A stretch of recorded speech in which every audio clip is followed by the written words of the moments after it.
Hello everyone, good morning. I would like to share my views about the different teaching methods, different teaching approaches. Mainly the teaching approaches can be considered in two ways. One is teacher centered approach, and the another one is student centered approach. So basically, in this both approaches, the authority figure, or we can say the in charge of the teaching of the context will be the teacher, authority figure, and the teacher. So but the classroom, the look and feel of the classroom will be different in each cases. But the in charge will be a teacher in both the method, in both in both approaches. So when we consider the teacher centered approach, we can say it is like a traditional way of teaching, in that a teacher comes with a concept. The teacher shares her or his knowledge. So the role of the student is participate, like just hearing what the teacher is saying. So all the pace of the instruction is controlled by the teacher. The topic is selected by the teacher. So and everything, the overall flow of the class, of the teaching, is controlled by the teacher. So the role of a student is to sit there, and he or she has to listen what the teacher is saying and get that knowledge.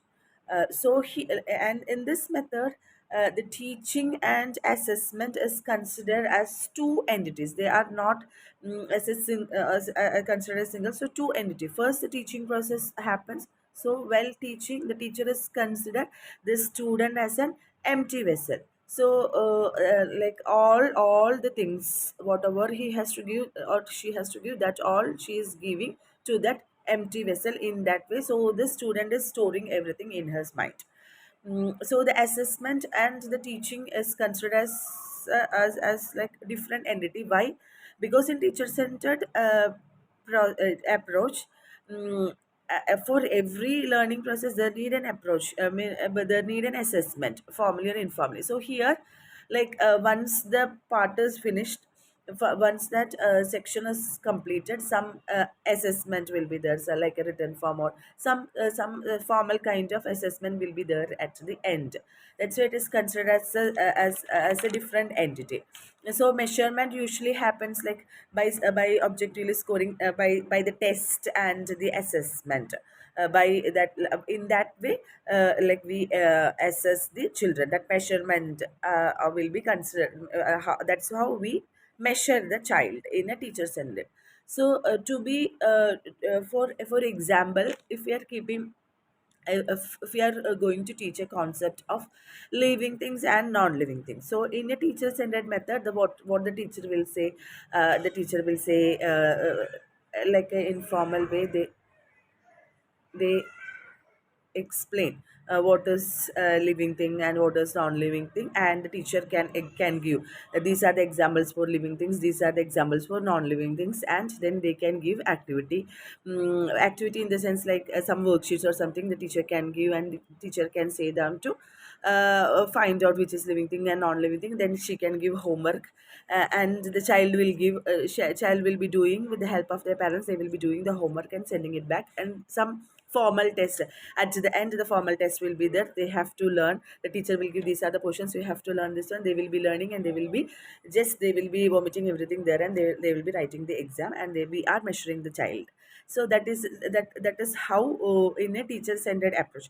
But the teacher centered approach is good when we are handling a large amount, like when the mass of the students are more. Then this teacher centered approach we can utilize. So, and if you are giving a new concept or fundamental basic thing, if you are giving that, we can give this teacher centered approach. So we can say the direct learning style. The teacher plays a major role. Teacher gives instruction, and in that way. So a lecture prepared by the teacher and giving, that is also an example for teacher based. And then the main criticism of this one is like students are inactive, they don't have any role, so they will be sitting and they will be listening. So their needs will be different, their interest will be different. And it does not cater the needs and interest of each and every student. So that is the main disadvantages of this teacher centered. So the students feel like they are not getting engaged, so their critical thinking, problem solving, that type of things are not at all considered in this teacher centered approach. Whereas in the student centered approach, as I said already, teacher is the in charge, or the authoritative figure is teacher, but the learning process plays put but we put the student as the center. So or everything is based on the student. The student goes and student find out the answers. Here the teacher's role is like a coach or facilitator. Like they have to coordinate them in group work. That coach, or what is the role of a coach, that things like a teacher has to do. So here active learning, we can say that is the important thing. Active learning, yeah, active learning happens in this student centered. So it promotes active and critical thinking. So most of the things will be like they will be getting a project, or they will be getting working in together. So the leadership skills, and then finding out the decision, I mean making the decision by themselves, problem solving. So all that things are getting in this student centered. So how here in teacher centered we said assessment is like teaching and assessment different entity, but here both are like it goes in a same ways. Like the teacher assess a child during the class hour, how he is participating, and what like how is getting into that one, and all the factors are considering for the assessment. So both informal and formal assessment is happening there. And teaching and assessment are connected. Like assessment is not a separate entity that happens at the end, it is happening throughout the process from the day one. How and the teacher gives feedback. This also helps in the development of this. So feedback. So in student-centered approach, we said the role of a teacher is like a coach or facilitator. So less talking is happening from the side of a teacher. The teacher creates an environment for to learn. And so the students can focus on their interest, their needs, and their ability. Based on that they will go, and they have the opportunity, the student has the opportunity to choose what they have to learn, what is their interest, how it can go. We can say in a teacher centered classroom mostly that will be a quiet class, but here like more active participation we can say in a student in this active participation, that is the key thing. The children are working out on a concept and they are finding out. So no one has to give any no need to push anyone. So they are doing it, some experiments they are doing, or they are doing it some discussions going on, and some role plays they are doing to learn a concept. So they are getting motivated by themselves to learn. And the reinforcement, or it's no need any intrinsic motivation or reinforcement. So they are themselves, they wants to learn. So they are doing some hands-on activity, some play-based method they are going and they are doing. So we can say inquiry-based learning, like they are finding out, they are investigating, they are getting questions, they are investigating, and they are finding out the solution. So investigating based, inquiry-based style is an example, is a part of this student-centered approach. And then cooperative learning also. So they are getting a more opportunity to work together. like group. So how in NCDC, like we are getting different roles, I mean different teams, how we are participating in, how we are cooperating each other to access everything, to do that, to do the work, how like group discussion part, how we are handling teamwork, how we are handling, so different role plays. So we can say NCDC classroom is a best example for student centered. Here, who is the main role, who has the main role?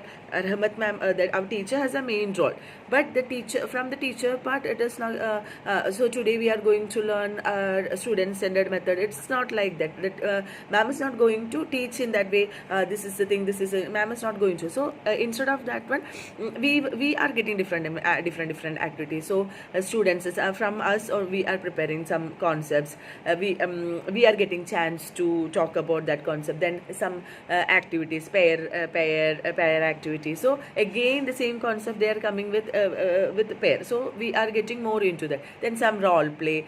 So in different way we are getting the idea, the concept, like non-living things and living things example already say. So in a student centered approach, we can say when we teach the living thing and non-living thing, a teacher can take a different kind of things, like a pen, pencil, and a plan, and like the different things they can do, and she can motivate the children to observe each and everything. What are the differences, what are the characteristics of each one?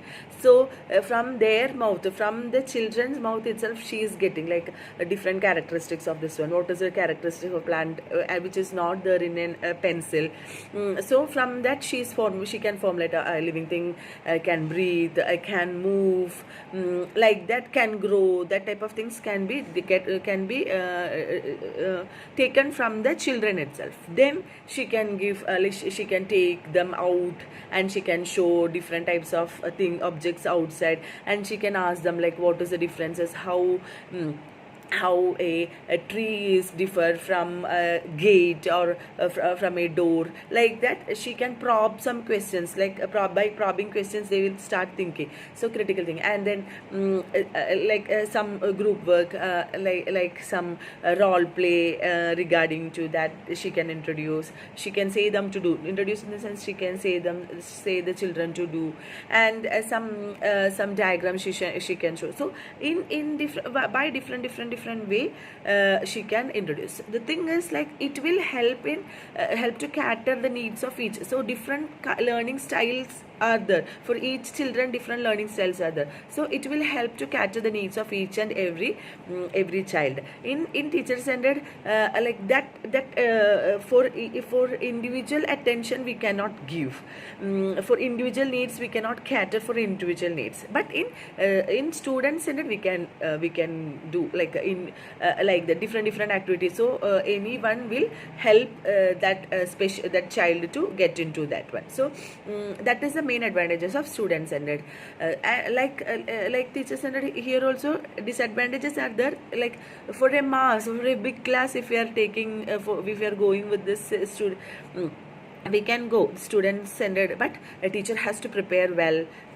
More planning on basis of activity should be there, and the discipline wise she has to take care. If we are giving a group work for a big class of some 70 kids or 50 kids, 50 small kids in schools, and also there she should be like how it should execute well, how she can do that one, how she can manage the activities, group work if she is given, how she is going to do that. So that she has to plan a bit more when we are doing a mass. So these are my views about different types of teaching approaches. Thank you.